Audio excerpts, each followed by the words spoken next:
cree o no cree, dice que yo, vuestro creador, no creo animales, creo hijos. Lo que vosotros llamáis animales no son animales, dice, son vuestros hermanos menores en evolución. Nosotros a través de la eternidad pasamos por la carne humana, luego pasamos a tomar la geometría, ya sea de lo que nosotros llamamos malamente animales, y también pasamos por la geometría de las plantas, y también pasamos por la geometría de todas las moléculas y poros que están constituidos acá en este planeta Tierra. Por eso el mandato de Dios dice, de polvo eres, a polvo regresas. Efectivamente, la contaminación del ser humano ha hecho a la desviación del eje planetario. Efectivamente, cuando nosotros enfocamos nuestra visión a lo que es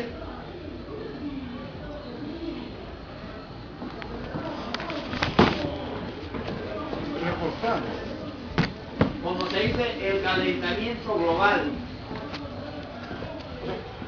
lo que nosotros estamos en el proceso del invernadero planetario, lo que significa de que la parte ecológica, el aire, mediante los gases tóxicos, el petróleo, el gas y todas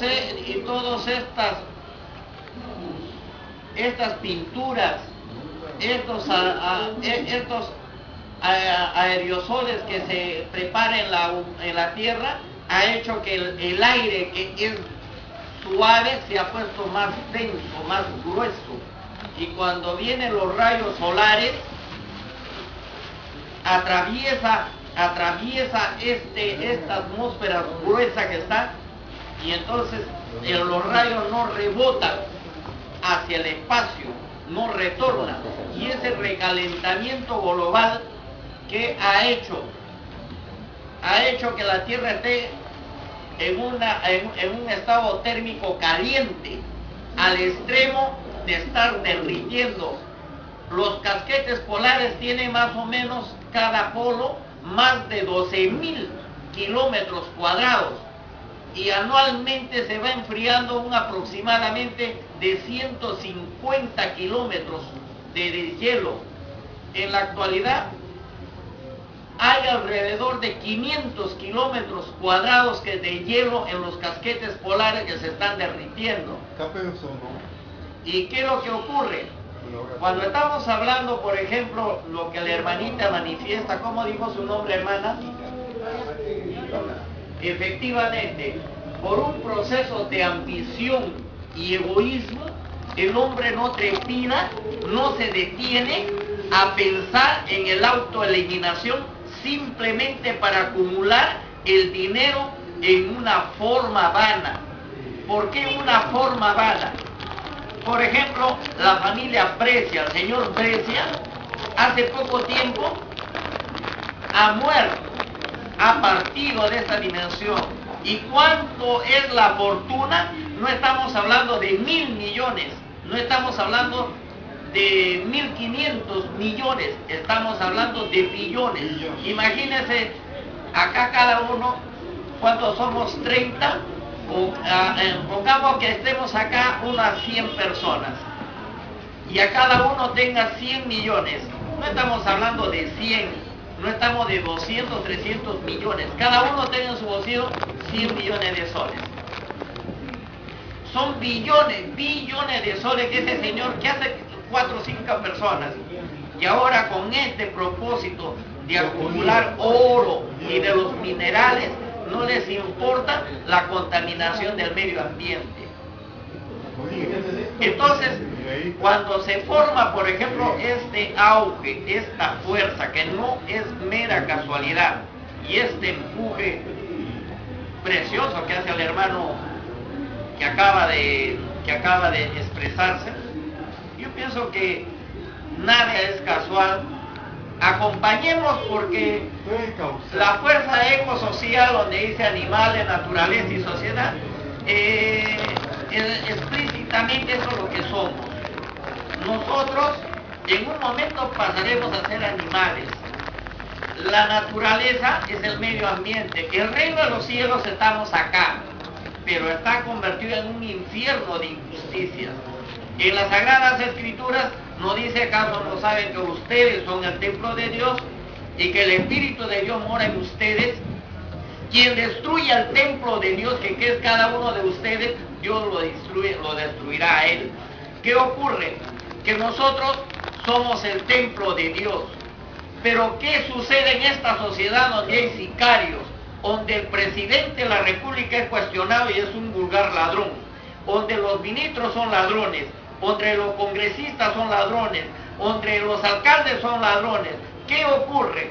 Hay una pobreza espiritual. En el Evangelio dice en los últimos tiempos de la prueba de la vida, porque esto es un mundo de pruebas, entonces el sol se oscurecerá. Lo que significa la espiritualidad estará inerte, muerta, caduca.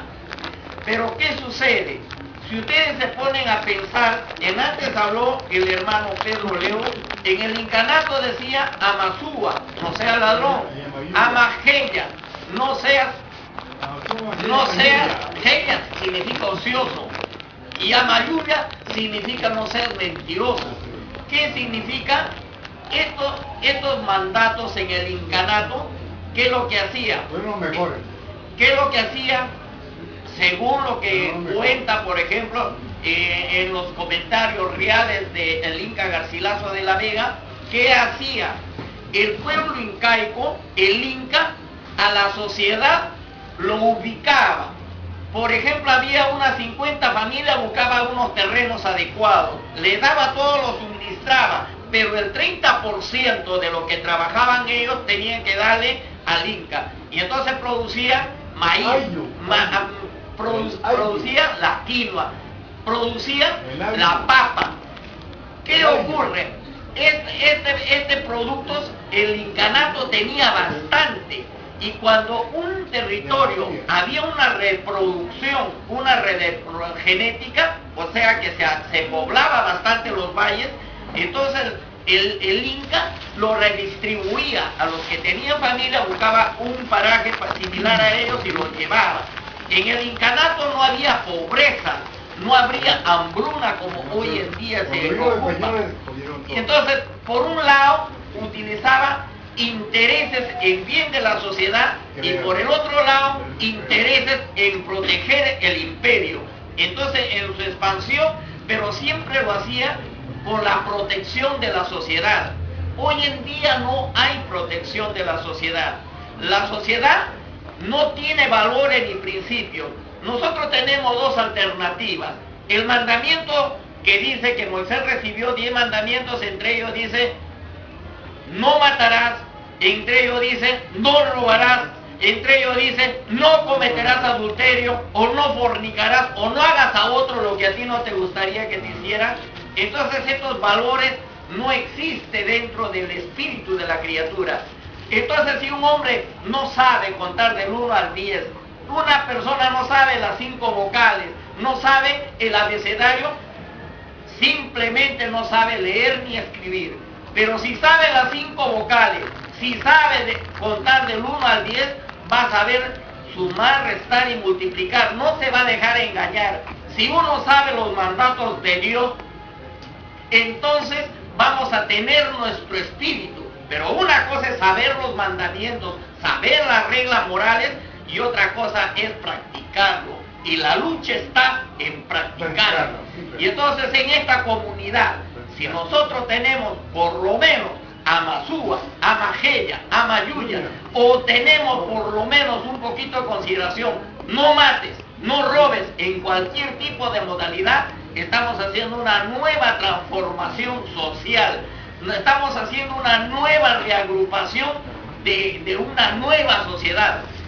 ¿Qué es lo que ocurre con lo que el hermano acaba, un joven, con ese ímpetu, donde manifiesta hasta la última gota de su sangre? ¿Quién ama más a su prójimo si no es aquel que da su propia vida? ¿Y cuál es la vida? Este trabajo. Yo me conmuevo que muchos de nosotros no tenemos ese avance espiritual. Cuando el otro día me invitó el hermano allá al local donde se encuentran los hermanos perritos,